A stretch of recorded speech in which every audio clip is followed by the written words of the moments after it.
दोस्तों बहुत बहुत स्वागत करता हूं आप सभी का। आखिरकार वही हुआ जिस बात का डर था।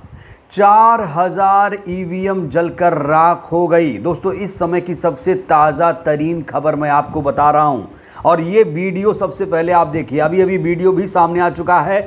इस वीडियो को देखिए।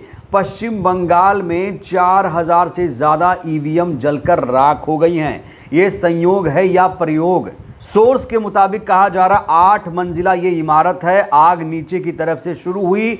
लगभग 400 से 500 कर्मचारी इसमें काम करते हैं। दमकल ऑफिस भी लगभग 15 से 20 मिनट की दूरी पर बताया जा रहा है। तो आज पश्चिम बंगाल की राजधानी कोलकाता में उस सरकारी बिल्डिंग में आग लगी जहां पर ईवीएम रखा गया था। आपको याद दिला दें, हाल ही में पश्चिम बंगाल में विधानसभा का चुनाव हुआ है और जैसे ही ये आग लगी कई सारे गंभीर सवाल खड़े होने शुरू हुए। लोगों ने चुनाव आयोग पर तंज कसना शुरू कर दिया कि ना रहेगा बांस ना बजेगी बांसुरी। तो बड़ा सवाल यहां पर यह खड़ा हो रहा है कि आग लगी या फिर लगाई गई। ये आग लगी कैसे, ये जांच का विषय है। खबर यह भी मिल रही है कि इस पूरे मामले को लेकर एक एफआईआर दर्ज हो गई है। डबल इंजन सरकार में एफआईआर दर्ज हो गई है। अब जांच कैसे होगी, ये बड़ा सवाल है। क्या इसकी जिम्मेदारी मुख्य चुनाव आयुक्त ज्ञानेश कुमार लेंगे? वो ज्ञानेश कुमार जो कहते हैं कि हमारे देश में निष्पक्ष पारदर्शी तरीके से चुनाव होता है। क्या ज्ञानेश कुमार जी इस पूरे मामले की जिम्मेदारी लेंगे? आखिर वो कौन लोग हैं जिन्होंने बिल्डिंग में आग लगाई? आग ऐसे अचानक लगी, हादसा हुआ या फिर बहुत बड़ी साजिश? ये तो जांच पड़ताल के बाद ही पता चलेगा। लेकिन सही तरीके से जांच होगी तभी असली वजह सामने आ पाएगी। दोस्तों कहा जा रहा है कि 4000 ईवीएम जलकर राख हुई हैं, लेकिन कुछ लोग ये भी दावा कर रहे हैं कि ईवीएम की संख्या इससे भी ज्यादा हो सकती है। वहीं जो पश्चिम बंगाल सरकार में फायर और इमरजेंसी सर्विस में राज्य मंत्री हैं, मंत्री कौशिक चौधरी ने पूरे हादसे पर बड़ा शक जताया है। इन्होंने कहा है कि पुलिस ने मामले में एफआईआर दर्ज कर दी है, जांच जारी है। ये जो 4000 ईवीएम नष्ट हो गई हैं, कहा जा रहा है इन ईवीएम का इस्तेमाल पश्चिम बंगाल चुनाव के दौरान हुआ था। इन 4000 ईवीएम का इस्तेमाल 10 विधानसभा क्षेत्रों में किया गया था। लेकिन दोस्तों इसको लेकर कई सारे सवाल खड़े हो रहे हैं। सबसे बड़ा सवाल यही खड़ा हो रहा है कि आखिर आग लगी या फिर लगाई गई? क्या वाकई 4000 ईवीएम ही जलकर राख हुई है? और इतनी बड़ी बिल्डिंग में फायर सेफ्टी के इंतजामात क्यों नहीं थे, ये भी बड़ा सवाल है। दोस्तों आपको याद दिला दें, अभी खान सर की कोचिंग में जब हमला हुआ था तब फायर सेफ्टी के लोग वहां पर नियमों की जांच पड़ताल कर रहे थे कि इस कोचिंग में फायर सेफ्टी के नियम जो हैं वो सही नहीं हैं। तमाम तरह की बातें कही जा रही थी। लेकिन जहां पे फायर सेफ्टी के नियम होने चाहिए वहां पर कोई जांच पड़ताल क्यों नहीं हो रही है? अभी पिछले दिनों आपने देखा होगा शिक्षा मंत्री जो कि धर्मेंद्र प्रधान हैं, उनके कार्यालय में भी आग लग गई थी। और जब शिक्षा मंत्री धर्मेंद्र प्रधान के ऑफिस में आग लगी तब भी यही सवाल खड़ा हुआ, ये आग लगी या फिर लगाई गई? आखिर कौन है वो लोग जिन्होंने इतनी बड़ी बिल्डिंग को आग के हवाले कर दिया?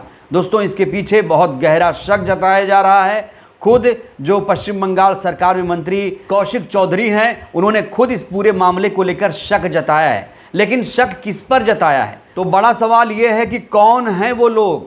दोस्तों ये सिर्फ मशीनें ही नहीं जली हैं, कहा जा रहा है देश का लोकतंत्र भी आज जलकर खाक हुआ है। ये तो आप लोग जानते हैं कि हमारे देश का जो चुनाव आयोग है वो कितना निष्पक्ष है, वो कितना ईमानदार है। जब भी विपक्ष के लोग चुनाव आयोग के पास कोई शिकायत लेकर जाते हैं तो चुनाव आयोग विपक्ष के नेताओं से मिलने से मना कर देता है, उनकी कोई शिकायत ही नहीं सुनता है। अभी हाल ही में राज्यसभा का जब चुनाव हुआ तब एक मीनाक्षी नटराजन जो कि कांग्रेस की उम्मीदवार थी राज्यसभा की, कुछ त्रुटि हुई उनके फॉर्म में और उनका फॉर्म ही कैंसिल कर दिया गया। एक छोटी सी त्रुटि की वजह से वो राज्यसभा सांसद नहीं बन पाई। तो कहा जा रहा है कि सारे जो नियम हैं वो विपक्ष पर लागू हो जाते हैं, लेकिन जहां पर नियम कायदे से लागू होना चाहिए वहां पर नहीं हो रहा है। इतनी बड़ी बिल्डिंग में आग कैसे लगी? कौन है जिम्मेदार? आखिर यहां फायर सेफ्टी के बंदोबस्त क्यों नहीं थे जब पता था कि यहां पर 4000 से ज्यादा ईवीएम रखी हुई है, यहां पर ईवीएम रखी हुई है।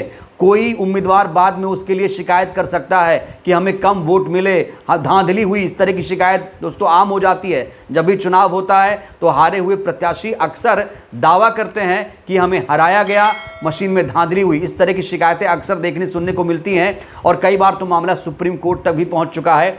कई हारे हुए प्रत्याशी जब सुप्रीम कोर्ट पहुंचे, दोबारा मतगणना हुई तो पता चला कि जो हारे हुए प्रत्याशी हैं दोबारा काउंटिंग होने पर जीत जाते हैं। ऐसे कई सारे केसेस हमारे देश में सामने आ चुके हैं। अब सोचिए, जो 4000 ईवीएम जलकर राख हुई है, अगर इन विधानसभा सीटों के उम्मीदवार चाहें, जिन्हें लगे कि हमें हराया गया, तो वो किस आधार पर सुप्रीम कोर्ट जाएंगे, वो किस आधार पर दावा करेंगे? इसीलिए यहां पर कई सारे गंभीर सवाल खड़े हो रहे हैं कि आखिर कौन हैं वो लोग जिन्होंने इस हाई सिक्योरिटी बिल्डिंग में, इस बड़ी बिल्डिंग में, सरकारी बिल्डिंग में आग लगा दी, या फिर आग खुद ही लग गई, या कोई बहुत बड़ी साजिश है। इसकी जांच पड़ताल तो होनी ही चाहिए, क्योंकि यहां पर डबल इंजन की सरकार है। शुभेंदु अधिकारी पश्चिम बंगाल के सीएम बन चुके हैं। और आपको यह भी बता दें कि जब पश्चिम बंगाल चुनाव के नतीजे आए तो नतीजों पर सवाल खड़े हुए। कहा गया कि पश्चिम बंगाल में 130 सीटों पर धांधली हुई। ममता बनर्जी ने कई बार शिकायत की चुनाव आयोग से,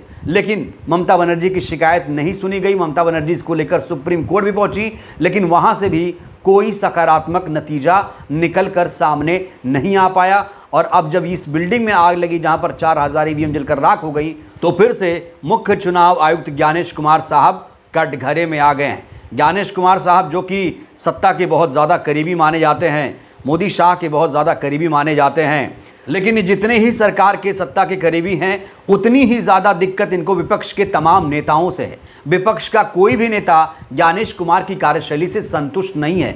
ममता बनर्जी कई बार कह चुकी हैं कि जो ज्ञानेश कुमार है, जो चुनाव आयोग है, वो बीजेपी का एजेंट है। ज्ञानेश कुमार को कई बार बीजेपी का एजेंट भी बता दिया गया है। कहा जा रहा है कि ज्ञानेश कुमार सही तरीके से चुनाव नहीं करा रहे हैं।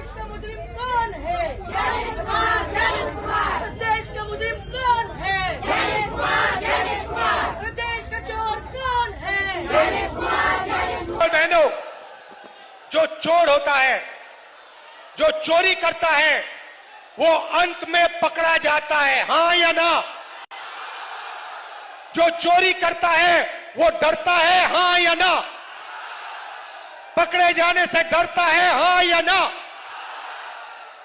नरेंद्र मोदी जी, अमित शाह जी और ज्ञानेश जी तीनों ने वोट चोरी किए हिंदुस्तान में, और ये डरते हैं, हिंदुस्तान की आवाज से डरते हैं, हिंदुस्तान की जनता से डरते हैं, हम सब से ये डरते हैं। और एक ना एक दिन भाई और बहनों ये पकड़े जाएंगे। सबूत हमने सामने रखा है, ये भाग के कहीं नहीं जा सकते।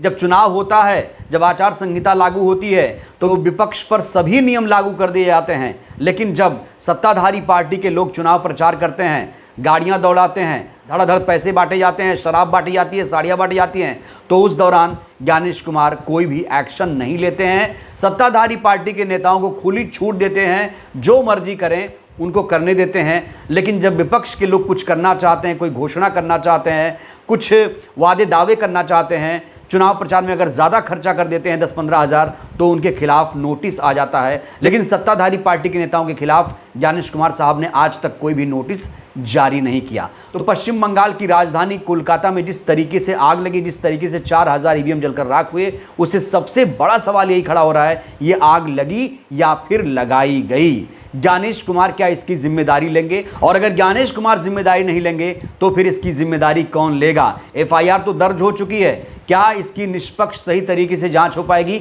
ये अपने आप में बहुत बड़ा सवाल है। और सबसे बड़ा सवाल ये भी खड़ा हो रहा है कि हमारे देश में आखिर बैलेट से चुनाव कब होगा? दोस्तों आप लोग बताइए, चुनाव किससे होना चाहिए, बैलेट से या फिर मशीन से? राय दीजिएगा। बहुत बहुत धन्यवाद।